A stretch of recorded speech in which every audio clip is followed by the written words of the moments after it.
नीचे से किया? नीचे तो उठाता हूँ लाइट। अच्छा,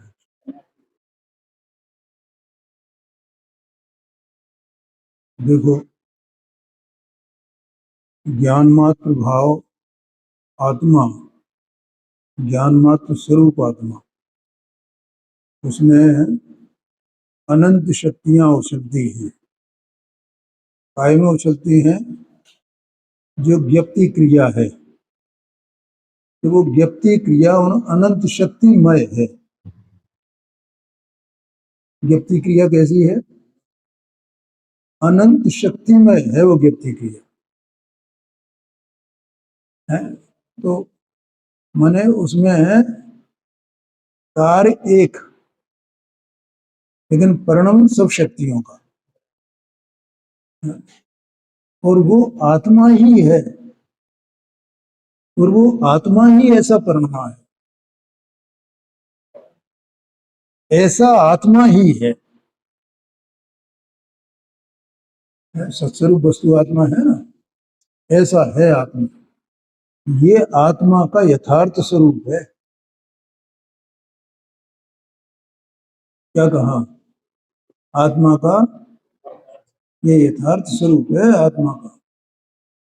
वो क्या है कि जैसे आत्मा को एकदम निश्चय नहीं की अपेक्षा से जो दृष्टि का विषयभूत जो आत्मा है ना, तो उसे उसमें से जो कहा जाता है, तो उसमें भी जीव को एकांत जैसा लगता है, ये तो एकांत हो गया। और उसको व्यवहार से कहा जाए, उसको है सातत्व रूप से उसको कहा जाए, तो वो उसे लगता है बस ये भी एकांत हो गई है। तो वो यथार्थ स्वरूप क्या है कि ये यथार्थ स्वरूप है। इसका मतलब कोई जीव जो सम्यक दृष्टि है, सम्यक ज्ञानी है, वो जीव ऐसा परिणमता है, तो वो अपने यथार्थ पने का अनुभव करता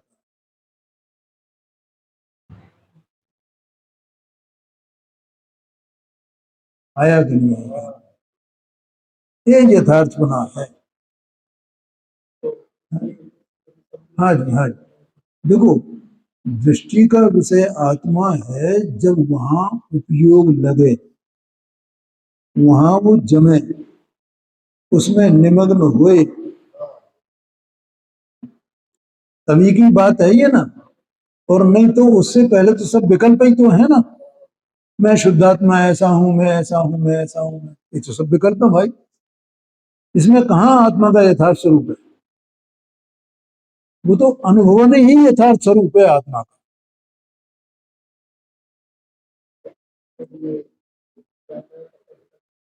हाँ जी, हाँ जी। नहीं, भेद विज्ञान होता है। भेद विज्ञान के बाद, भिन्नता का ज्ञान हो जाने के बाद, सम्यक दर्शन हो जाने के बाद, उसको भेद ज्ञान का अभ्यास उसके चलता रहता है। वो माने वो विकल्प भेद ज्ञान के चलते रहते हैं, उसमें कोई दोष नहीं है। नहीं लिखा उसमें भावे भेद विज्ञान मिदम अच्छिन्न धारया है। इस भेद विज्ञान की भावना को बिना टूट के लगातार निरंतर भाना चाहिए। कब तक? तावत यावत पराचित्वा ज्ञानम ज्ञाने प्रतिष्ठिते। पर से छूट करके ये है ज्ञान ज्ञान में प्रतिष्ठित हो गया, इसलिए वो भेद विज्ञान तो चलता है। आया समझ में? ओम प्रकाश जी, क्या हाल चाल है? भाई देखो, मार्ग तो यही है, दूसरा कोई मार्ग तो है नहीं, क्या करो है। तो जीव का उपयोग इधर उधर घूमता है, बस वो थोड़ा सा सीख लिया इधर से उधर से, तो वो समझता है कि मैं हो गया, मैं महात्मा बन गया। पर भैया ऐसा नहीं है, शांति से समझने की बातें हैं। अब जिसको ये चीज दृष्टि में आएगी, ऐसा वो स्वरूप को समझेगा, तो उसने हे उपादेय सब जान लिया ना, है। वो जो है जो छोड़ने योग्य है वो सब छोड़ दिया ना, और जो ग्रहण करने योग्य है वो सब ग्रहण कर लिया ना, अब रह क्या गया है? और जो ज्ञेय था वो सब ज्ञान में जानने में आने लगा, अब रह क्या गया? अद्भुत कार्य है, अद्भुत बातें हैं, ये मार्ग है, है? तो यहाँ पर वो जो 47 वो अनंत शक्तियां हैं, उनमें से यहाँ 47 शक्तियों को बताया गया है। तो पहली शक्ति अपन ने इसमें कल पढ़ी थी, इसको एक बार फिर पढ़ते हैं, फिर गुरुदेव जी का जो व्याख्यान है उसको अपन लेते हैं। उसके बिना अपनी कहाँ ताकत है कि अपन इसके बारे में गुरुदेव जी जैसा कुछ भी कह सके, कि कितना मतलब गजब बातें हैं। देखो क्या लिखा है, एक एक शब्द की कीमत है एक एक शब्द से बराबर समझना। आत्म द्रव्य के कारणभूत चैतन्य मात्र भाव का धारण। आत्म द्रव्य का कारण कौन है, हेतुभूत कौन है? इसका मतलब क्या हुआ कि अगर चेतनता नहीं तो आत्मा नहीं, चेतनता है तो आत्मा है, आत्मा है तो चेतनता है नियम से, और जो आत्मा नहीं है तो वहां चेतनता नहीं है नियम से, है? ठीक है, इसका मतलब ये हुआ कि राग में चेतनता नहीं है, चेतनता में चेतनता है, राग में चेतनता नहीं है। जिस तरीके से चेतनता आत्मा से तन्मय तन्मय, वैसे के राग तन्मय है। राग एक समय की पर्याय में होता है, लेकिन वो पूरे आत्मा में होता है। ऐसा नहीं है किसी एक क्षेत्र में होता हो, नहीं ऐसा कोई किसी पर्याय है ना, तो पूरे आत्मा को अशुद्ध मत मान लेना। अरे ये गुरुदेव सिंह ने लिखा है, बोला है इसमें कि मैं पहले से बोलता आया हूं, और गुरुदेव सिंह ने 2 जगह बोला है ये वस्तु स्वरूप को खबर नहीं है कुछ भी, क्या कहते हैं? अधिकतर लोग ऐसे ही मान रहे हैं भाई, समय वो पर्याय तो एक समय की है ना, और पर्याय में राग है ना, तो आत्मा तो शुद्ध ही पड़ा हुआ है ना, तो पूरा आत्मा पूरे आत्मा को रागी मत मान लेना। सब जो शुद्ध मानने वाले आत्मा शुद्ध है, आत्मा शुद्ध है, आत्मा, तो उससे ऐसा कहो तो गुदमा हम बात सही है भैया। मुझे बहुत खुशी हुई जब मैंने गुरुदेव जी के इसमें बोल पढ़े कि एक मिल गया मुझे पॉइंट, ये वो प्रमाण चाहिए ना अपने को, हम कह रहे हैं तो हमारी बात कौन मानेगा, है? तो देखो यहाँ मतलब वो राग में चेतना नहीं है, तो राग में आत्मा नहीं है, राग में चेतना नहीं है तो राग में आत्मा नहीं है। शरीर में चेतना है, शरीर में चेतना नहीं है, तो शरीर में आत्मा नहीं है। शरीर चेतना को धारण करने वाला है क्या? नहीं है। राग चेतना को धारण करने वाला है तो है क्या? ये नहीं है। बोलो भैया, शांति से समझना। राग आत्मा की अवस्था में, एक समय की अवस्था में, लेकिन राग में चेतना नहीं है। राग हमेशा ही चेतना रहे, तो किसी को कोई प्रश्न पूछना हो तो पूछ लेना भैया शांति से। इसको तो राग में एकत्व बुद्धि पड़ी है ना, तो वो समझता है राग में चेतना है। हाँ जी, हाँ जी, है। और फिर वो ये कहता कि भैया ठीक है, तो ये आत्मा आत्मा ही तो परम रहा है राग रूप, तो राग में चेतना नहीं है, राग में चेतना नहीं है।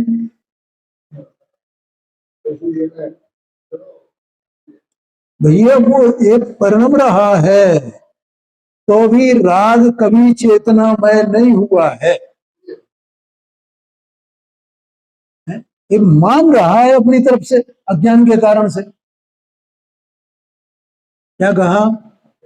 ये किसकी मान्यता है? ज्ञानी की मान्यता है कि अज्ञानी की मान्यता है? अब अज्ञानी ने असत्य माना है तो माना है। तो ये अच्छा, आत्मा ही तो ये जनवाणी में तो आता है ना, आत्मा ही परिणमता है राग रूप, आत्मा ही परिणमता है राग रूप। तो राग में चेतना हुई ना, तो चेतना राग रूप परिणमी ना है। शांति से समझना बहुत। हाँ है, झीणी बात है, बारीक बात है भैया। तो वो राग में चेतना नहीं, और ये लिखा भी है कहाँ? समय सार जी शास्त्र में। कहाँ पर? संबर अधिकार में। क्रोध में उपयोग नहीं है, उपयोग में क्रोध नहीं है। भैया लिखा है कि नहीं लिखा है? देख लेना पढ़ करके।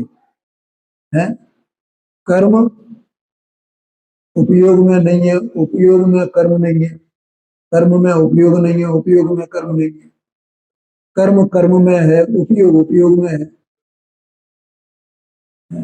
नो कर्म नो कर्म में है, नो कर्म आत्मा में नहीं है, उपयोग में नहीं है, उपयोग नो कर्म में नहीं है, नो कर्म में है, उपयोग उपयोग में है। ये लिखा है देखो। क्या भैया, समझ में आ रहा है कि नहीं आ रहा है?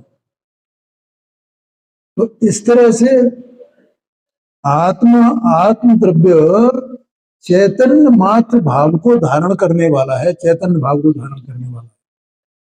तो ये सब कोई भी उसको धारण करने वाले नहीं है, यहाँ ये बताना है। आत्मा अकेला अकेला, इसलिए उसको आत्मा का चैतन्य हेतुभूत कहा। आत्मा आत्मा है कब है? जब चेतनता है तो आत्मा आत्मा है, चेतनता नहीं है तो आत्मा आत्मा कैसे कहा जाए?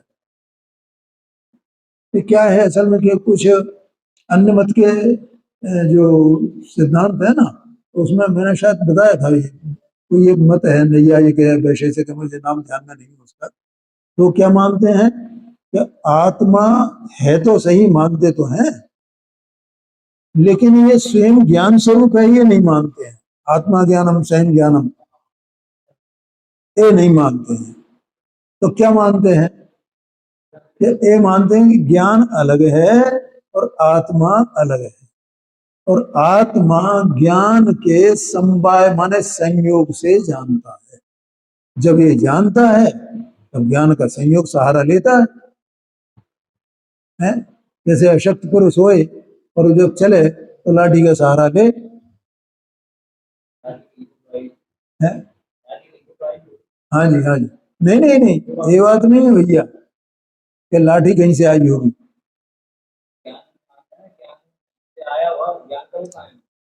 नहीं नहीं, वो आया ही नहीं है कहीं से, ये प्रश्न ही नहीं है हमारा।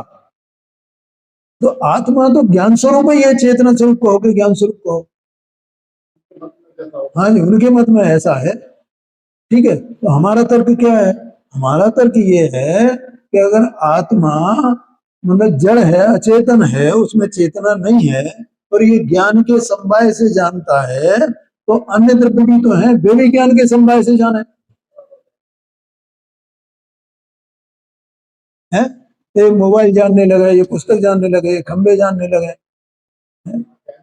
ये सब जितने पदार्थ है ना, सब जड़ अचेतन, इनमें चेतना नहीं है ना, तो ये भी ज्ञान के समवाय से जानने लगे। तो जान सकते हैं, क्यों? और लोक में भी ऐसी व्यवस्था है, जिसमें जो होता है उसमें से वो आता है। क्या कहा है? उसमें वो गुण ही नहीं हो तो कहां से आएगा? लोक में ही ऐसा भी ऐसी व्यवस्था है कि नहीं है? मतलब इतनी स्थूल बात है, कॉमन सेंस की चीज। ये भी ये लोग इतने बड़े बड़े सिद्धांत लिखने वाले और उनके अभी ऐसे महात्मा हुए हैं, ऐसा नहीं है कि वे वैसे ही किसी ने सड़क छाप में लिख दिया हो। उनका भी अपना एक चरणान योग है, एक आचार विचार है, तो उसके अनुसार अपन देखते हैं ना, नहीं देखते हैं। ये सिख लोग हैं तो कैसी वेशभूषा पहनते हैं, इनके जो धर्मगुरु है वो। मुसलमानों की कैसी वेशभूषा है, कैसी वेशभूषा पहनते हैं। ईसाइयों के वे पादरी वादरी होते हैं, वो कैसी वेशभूषा पहनते हैं। बौद्धों के देखो, वो भगवे रंगे वो कपड़े, वो ऐसा वो डाल करके और ये ऊपर बाहर से पंचा पहन करके और वो ऐसे रहते हैं। तो मतलब उससे पता चलता है ना कि आचार विचार भी है इनका, है। और वे अपने आप को बिल्कुल मतलब उनमें से जैसे अपना मोह है। अब इनमें से कोई एक मुखिया तो है ना समझने वाला, उसको समझने वाला, समझाने वाला, ऐसे उनके यहाँ भी है कि नहीं है, सब है। तो ऐसे समझने वाले और समझाने वाले, उनने ये लिखा और उनकी बुद्धि में से इतनी बात निकल गई कि जो जिसमें होता है उसमें से ही वो उपलेगा, बाहर से नहीं हो सकता है।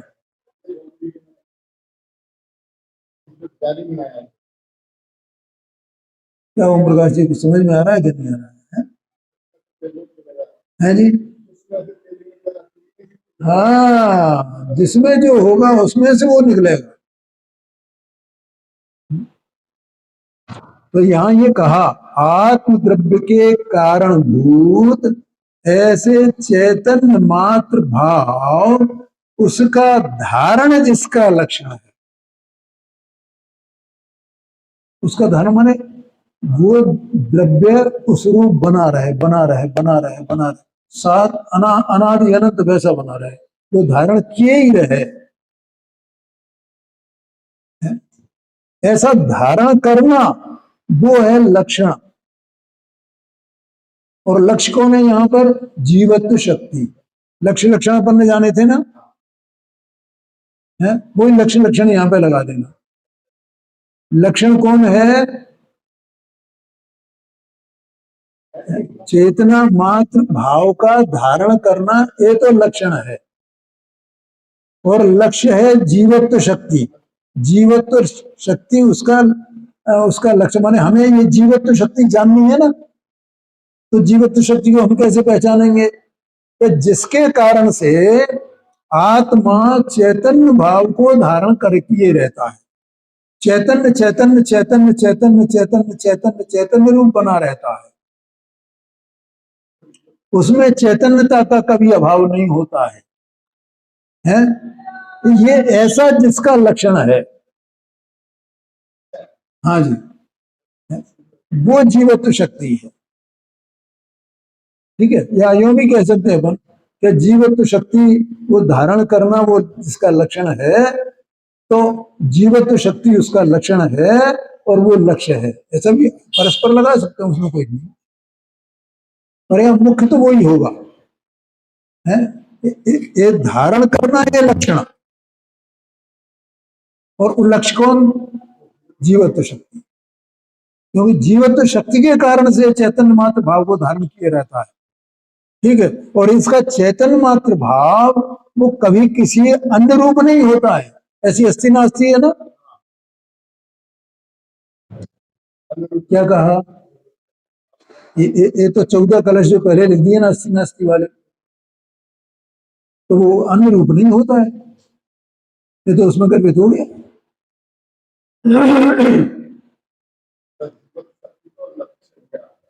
हाँ जी, चैतन्य मात्र भाव धारण करना जिसका लक्षण है, तो उससे किसका पता चलता है? वो किसको जानना है? जीवत्व शक्ति। कि ये किसके कारण होता है, समझ में आया ना? कि जीव निरंतर निरंतर निरंतर अनादि अनंत चैतन्य चैतन्य चैतन्य चैतन्य चैतन्य चैतन्य ऐसा चैतन्य बना रहता है, तो उसका कारण कौन है? कि उसका कारण ये जीवत्व शक्ति है। तो हमारा जो जानने का हमारे यहाँ पर प्रमेय क्या है? जीवत्व शक्ति वो हमारा प्रमेय है, जानने योग्य है अपने को, तो वो हुआ लक्ष्य। और जिसके लक्षण से वो जाना जाए वो हुआ लक्षण, ऐसा आशय है।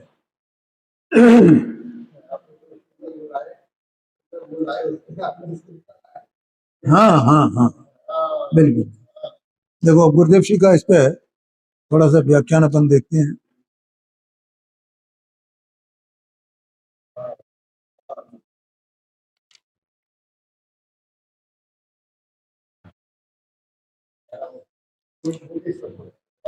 हैं? हाँ हाँ,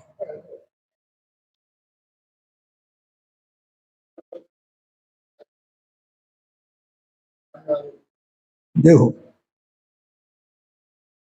आत्मा, आत्मा को कहाँ देखें तो उसे धर्म हो, माने धर्म तो आत्मा को ही करना है, तो आत्मा को देखा कहाँ जाए? तो कहते हैं वस्तु के अनंत गुणों में से एक गुण कहीं पृथक होकर परिणमित नहीं होता। ये अपन ने चर्चा की थी ना, वो याद कर लेना। अनंत गुण हैं, उनमें से कोई भी गुण अलग अलग नहीं हो सकता है। अलग माने उसका द्रव्य अलग नहीं, क्योंकि द्रव्य एक ही आत्मा। क्षेत्र अलग नहीं, क्योंकि असंख्यात प्रदेश उसके क्षेत्र एक एक गुण।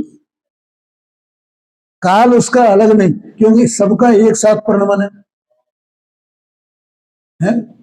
और भाव उसका अलग नहीं, क्योंकि वो अनंत गुणों के समुदाय रूप है। क्या भैया शांति से समझना सब बातें, नहीं समझ में आए तो दोबारा प्रश्न करना है। हाँ जी हाँ जी हाँ जी। क्या ओम प्रकाश, ये सब बातें भैया सब अपने को सीखनी है जी, इनके सीखे बिना अपना काम नहीं चलेगा। थोड़ी सी मेहनत करनी पड़ेगी अपने चिंतन, मतलब देखो एक बार ये बात अटक जाए, जैसे अभी मैंने ये चार बातें बोली, और अपन इसको चिंतन करो दोबारा, उससे क्या होगा? अपने ज्ञान को लाभ होगा, अपने ज्ञान में पैनापन आएगा, उसका लाभ अपने को होगा भेद विज्ञान के लिए। देखो वस्तु के अनंत गुणों में से एक गुण कहीं पृथक होकर परिणमित नहीं होता, इसलिए एक गुण के लक्ष्य से धर्म नहीं होता कि मैं ज्ञान स्वरूप हूं, ज्ञान स्वरूप हूं, इससे धर्म नहीं होता है। देखो क्या बात निकाली है गुरुदेव जी ने। परंतु एक गुण के लक्ष्य से तो भेद का विकल्प उत्पन्न होता है, राग उत्पन्न होता है। थोड़ी अटपटी बातें हैं असल में, इसलिए है क्योंकि अपन विकल्प को ही नहीं जानते हैं, क्योंकि अपन ज्ञान को नहीं जानते हैं, इसलिए अपनी बात ये समझ में नहीं आती है। क्या भैया समझ में आ रहा है कि नहीं आ रहा है? समझ में नहीं आती ये तो समझ में आ रहा है।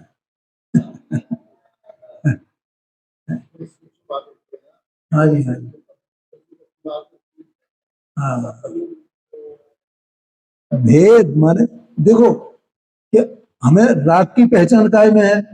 हम जो अपनी पत्नी से राग करते हैं, पुत्र से राग करते हैं, धन से राग करते हैं, इससे तो हमें राग की पहचान है।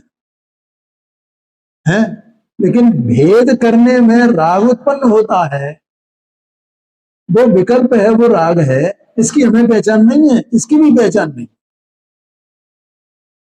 इसलिए हमें कठिन पड़ता है। क्योंकि उस विकल्प के काल में विकल्प से ज्ञान भिन्न है, माने आत्मा भिन्न है।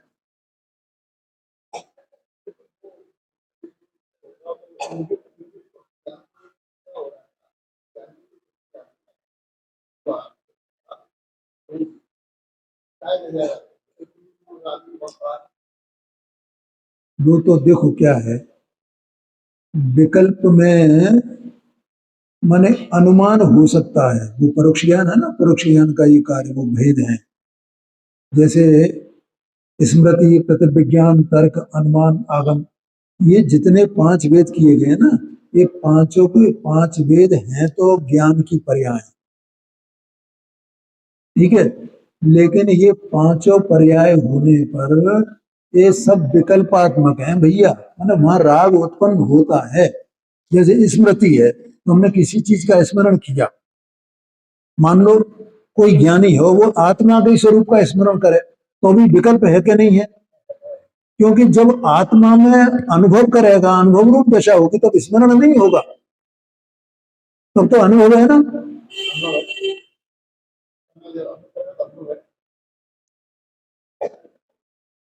बोलो भैया, समझ में आया कि नहीं आया?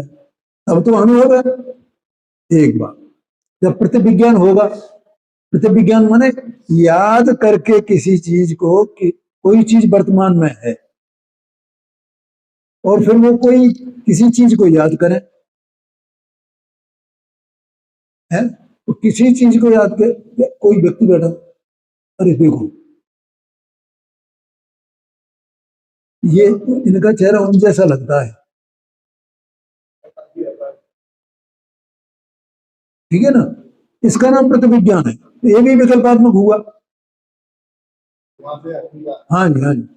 और जहां जहां धुआं होता है तहां तहां अग्नि होती है, ये तर्क हुआ ना, ये तर्क हुआ, तो ये भी विकल्पात्मक हुआ, ठीक है। और अपन ये जो चर्चा कर रहे हैं उसमें अपने को जो अनुमान चलता है, ये भी सब विकल्पात्मक है। और आगम पढ़ेंगे तो आगम के अनुसार जो वस्तु स्वरूप ज्ञान होता जाएगा, वो भी सब विकल्प है। इसमें अनुभव कोई भी नहीं है, लेकिन जब अनुभव होगा तो ये पांचों नहीं होंगे।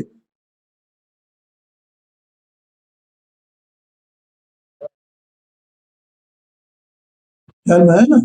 इसलिए एक गुण को याद तो किया जा सकता है, उसका स्वरूप क्या है ये जाना जा सकता है, लेकिन ये एक गुण को पकड़ा है तो विकल्प हो गया। समझ में आया कि नहीं आया? ओहो, एक गुण के लक्ष्य से भेद माने विकल्प उत्पन्न होता है? मुझे वास्तव में ये लगता है कि भैया ये बात जगत को बैठे कैसे, तो ये शास्त्र में पढ़ लेना, इनको बातें बना लेना, इनमें कुछ कोई दम नहीं है? क्योंकि वो वही बात भैया सर शाम वाली, कौन सी? भाव भाषण होना चाहिए, है? तो विकल्प भी एक भाव है कि नहीं है, और ज्ञान भी एक भाव है कि नहीं है? तो ज्ञान का भाव भाषित हो और विकल्प का भाव भाषित हो, है? ज्ञान का भाव भाषित हो, दर्शन का भाव भाषित हो। अभी दृष्टि शक्ति आएगी ना इसमें, ज्ञान शक्ति आएगी ना, तो वो अलग अलग बताए हैं ना सब, तो अलग अलग बताए हैं तो अलग अलग भाव भाषित होगा, तो अलग अलग भाव भाषित होगा, तो वो सब विकल्पात्मक है, उसमें अनुभव नहीं है, स्वानुभव नहीं है उसमें, ये कहना है भाई। इसलिए एक गुण के लक्ष्य से विकल्प उत्पन्न होता है, क्योंकि एक गुण का भेद किया है भैया, राग उत्पन्न होता हुआ, ये अलग बात है, बहुत सूक्ष्म राग होता है, वो शुभ राग होता है, अतिशय पुण्य बंध का कारण होता है। आया कि नहीं आया क्या? इससे थोड़ी होता है भगवान की पूजा करो तो ये फलाना कर दिया, ढंगा कर दिया हमने, ये व्रत पाल लिया हमने, इससे कोई अच्छे गुण पुण्य का बंधन, इससे नहीं होता। तो आत्मा का अनुभव के लिए जो भी प्रयत्न किया जाता है आत्मा के द्वारा, उसमें अतिशय पुण्य का बंध होता है। क्यों सम्यक दृष्टि, क्यों स्वर्ग जाता है, मुझे बताओ।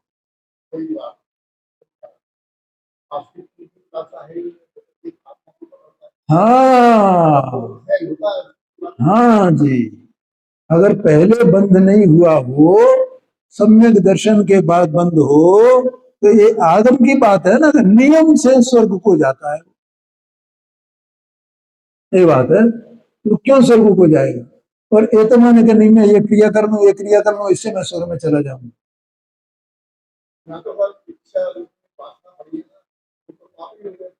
नहीं, वो एक अलग बात है, उसकी बात नहीं, लेकिन मैं एक बात बता रहा हूँ, कोई माना सच्चे मन से सब ये करता हो, उसकी वांछा भी नहीं करता हो द्रविलिंगी की तरह कि मुझे स्वर्गाधिक में कुछ नहीं चाहिए भाई, मैं तो बिल्कुल सच्चे मन से कर रहा हूँ।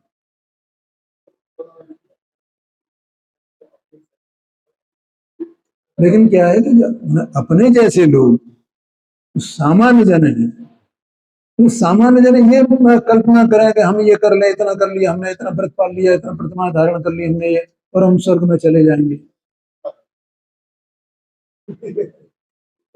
ये बात मैं बता रहा हूँ, यहाँ तो ये मूल कारण उसका कि सम्यक दृष्टि स्वर्ग में ही क्यों जाता है, इसलिए है क्योंकि वो निरंतर शुद्धोपयोग तो उसे होगा नहीं, कभी 4 महीने में 6 महीने में जब ये योग्यता बने तब वो शुद्धोपयोग हो जाए तो हो जाए, और नहीं हो तो नहीं हो, है तो वो, लेकिन उसका चिंतन विचार ये तो सब चलता ही रहेगा ना, ऐसा जानना ज्ञान का ऐसा पठन चलता ही रहेगा ना, ये बात है।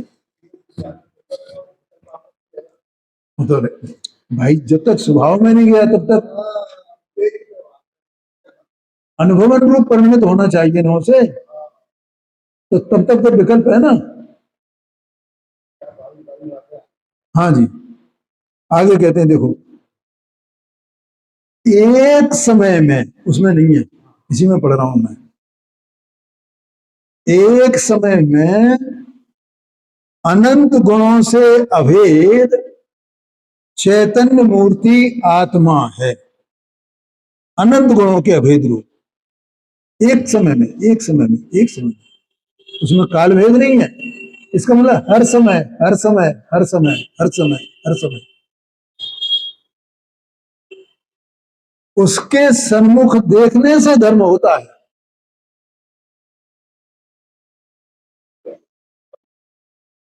नहीं, बस उसके सन्मुख ही तो देख, तो उनको तो धर्म हो गया ना, अब तो इसलिए तो वे धर्मात्मा है, पूरा धर्म उनको प्रकट हो गया है?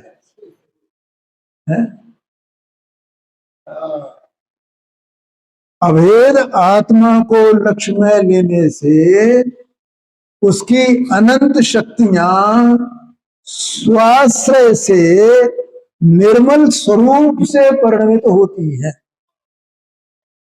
उन शक्तियों का यहां वर्णन चल रहा है।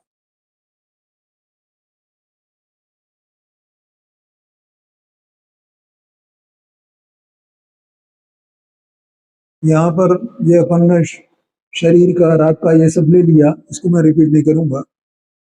अब वो बात बताना चाहता हूँ जो मैं बता रहा था अभी, तो गुरुदेव जी ने क्या बोला है, विकारी परिणाम आत्मा के सर्व क्षेत्र में होता है, कि विकार होगा तो वो, हाँ जी, सर्व क्षेत्र में है, परंतु वे आत्मा के साथ सर्वकाल नहीं रहते, सर्वकाल नहीं रहते, एक समय की पर्याय में है ना, तो समय समय समय समय जब तक रहे तब तक, और कभी ना कभी उनका अभाव हो जाएगा पर्याय में से, तो इसलिए हर समय नहीं रहते हैं, उनका काल एक समय जितना है बस। अब वो समय समय करके हो रहा है क्योंकि ये जीव अपने स्वभाव से पतित है, जिस समय ये स्वभाव से पतित है उस समय हो रहा है, और जिस समय स्वभाव से पतित नहीं हो, स्वभाव में हो, उस समय है ही नहीं, तो उससे पहले वाले समय में था, अगले समय में नहीं है।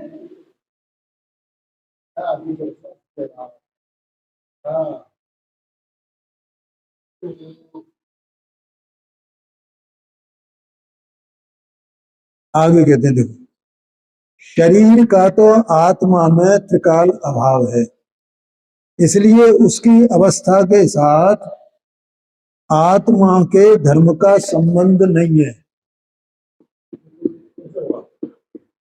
क्या कहा? क्यों?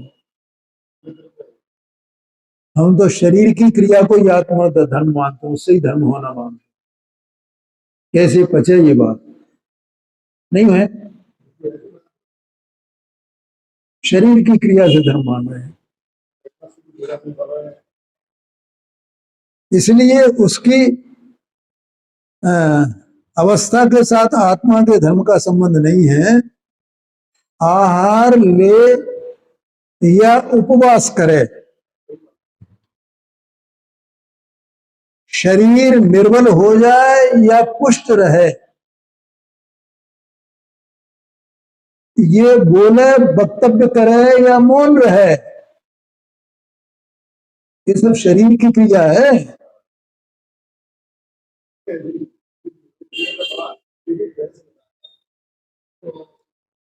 चले, विहार करे या रुक जाए, स्थिर रहे, उस किसी भी क्रिया के साथ आत्मा के धर्म का संबंध नहीं है।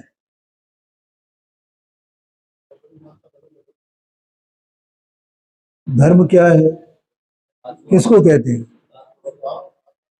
है? हाँ, देखो, पर्याय अपेक्षा से बोलो तो सम्यक दर्शन, सम्यक ज्ञान, सम्यक चारित्र्य धर्म है। और सम्यक दर्शन किसके आश्रय से होता है? शरीर की क्रिया के आश्रय से होता है या आत्मा के स्वभाव के आश्रय से होता है? तो शरीर की क्रिया से कैसे धर्म हो जाएगा?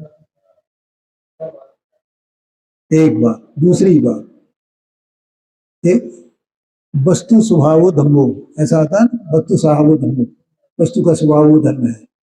तो भैया वस्तु का स्वभाव वो धर्म है, तो सम्यक दर्शन, सम्यक ज्ञान, सम्यक चारित्र्य धर्म है ना। तो ये कहाँ रहते हैं? जहां आत्मा रहते हैं, आत्मा रहते हैं। तो आत्मा में सम्यक दर्शन ज्ञान चाहते रहते हैं ना, तब आत्मा में से प्रकट होंगे ना, तो वो आत्मा का स्वभाव हुआ ना, तो वो धर्म हुआ ना। तो वो शरीर का धर्म है क्या? शरीर में तो जड़ता है, चेतनता है, उसमें से आत्मा के सम्यक दर्शन ज्ञान चारित्र कहां से आ जाएंगे?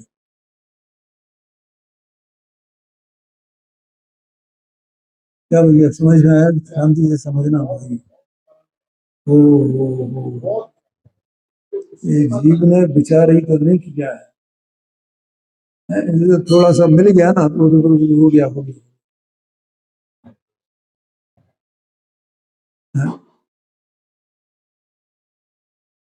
आगे फिर वो जो विकार की बात थी ना, पर्याय में होने वाला विकार भाव आत्मा के पूर्ण क्षेत्र में,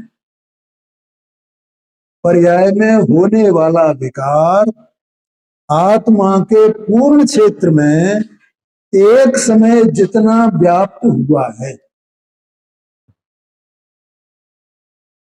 एक एक समय करके वो हो रहा है। कर्म का उदय एक एक समय करके चल रहा है, तो उसके निमित्त से आत्मा की अवस्था में विकार एक एक समय करके हो रहा है। लेकिन ऐसा नहीं है किसी एक कोने में होए या वो टैग होए उसके साथ में। असल में क्या, पर्याय का स्वरूप यथार्थ नहीं समझेगा तो ऐसी माने पर्याय तो ऊपर ऊपर होती है ना, पर्याय तो आत्मा में होती ही नहीं है ना, आत्मा तो पर्याय से पार है ना।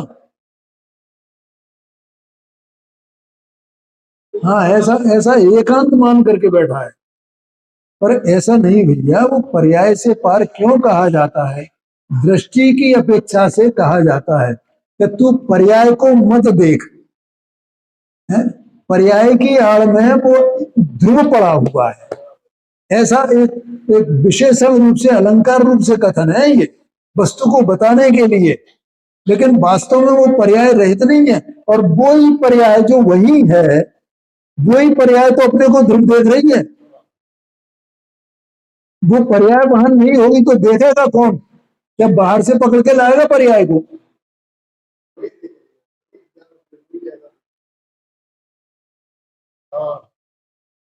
आया कि नहीं आया? पर्याय कहीं बाहर घूम रही है, ये पर्याय को उधर से पकड़ के लाओ, फिर वो आत्मा को देखे। अरे वो तो वो ही है, कोई भिन्नता है ही नहीं। पर्याय में होने वाला विकार भाव आत्मा के पूर्ण क्षेत्र में एक समय जितना व्याप्त है, व्याप्त हुआ है, उसके सन्मुख देखने से भी, इसके वो विकार के सन्मुख अथवा पर्याय के सन्मुख विकार के सन्मुख या पर्याय के सन्मुख देखने से भी आत्मा की पहचान नहीं होती है, उसे धर्म नहीं होता। तो देखो कितनी बातें हो गई। शरीर की क्रिया से धर्म नहीं होता, एक बात। विकार का लक्ष्य करने से या पर्याय का लक्ष्य करने से धर्म नहीं होता, दो बात।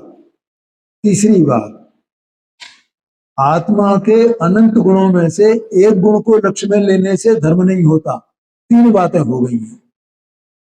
ये धर्म प्राप्त करने की बात है। ये इसको जानना, जैसा यहाँ लिखा है वैसा कि अपन ने ये क्रम अक्रम रूप प्रवर्तमान, ये जो सब पूरी चर्चा पड़ी ना, ये भैया धर्म प्रकट करने के लिए है। जो इसको जान करके आत्मसात कर ले तो उसे धर्म प्रकट हो जाए, ऐसा समझना। ये सम्यक दर्शन का कारण है।